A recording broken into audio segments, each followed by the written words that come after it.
السلام عليكم. أهلا بكم في عالم التطبيقات.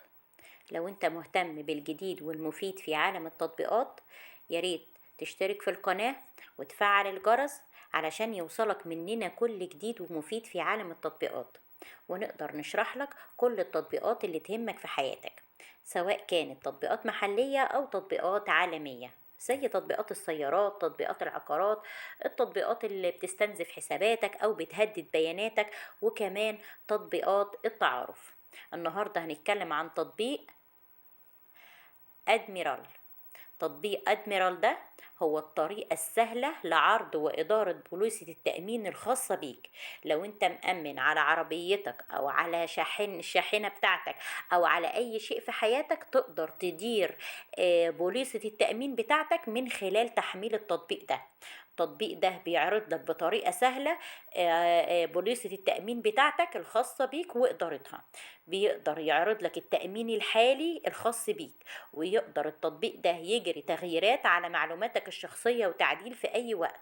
تقدر تحفظ وتطبع الوثائق السياسة الخاصة بيك، وتقدر تتصل كمان بخدمة العملاء والدعم الفني لو واجهتك أي مشكلة في التطبيق. العملاء اللي بيؤمنوا ببوليس التأمين على سياراتهم أو شاحناتهم بيقدروا يستفيدوا من الميزات دي. ماي تريبس بيقدر يشارك رحلاته لفتح شارات الإنجاز. يعني تقدر التطبيق ده يساعده في حالات الطوارئ للمساعدة على للحصول على المساعدة في حالة لا قدر الله إن وقع ليه حادث. طول ما انت إذا حددت السماح طول الوقت للتطبيق إنه يصل للموقع الجغرافي بتاعك بالجي بي اس، بيقدر إن هو يجمع البيانات حول رحلتك، وتقدر إن انت تتحكم في بياناتك وفي الرحلة بتاعتك، وتختار التطبيق سواء كنت السائق أو الراكب.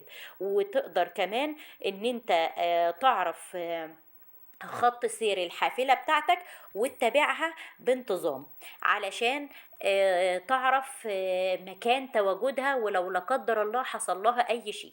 التطبيق ده مساحته 20 ميجا بايت بس، وحجم عمليات التنزيل ليه حوالي أكتر من مليون عملية تنزيل.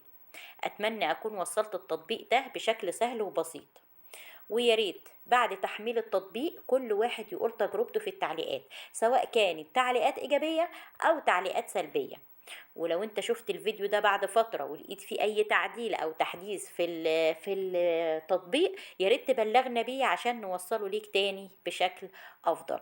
دلوقتي اشترك في القناة وفعل الجرس علشان يوصلك مننا كل جديد وكل مفيد كل يوم في عالم التطبيقات.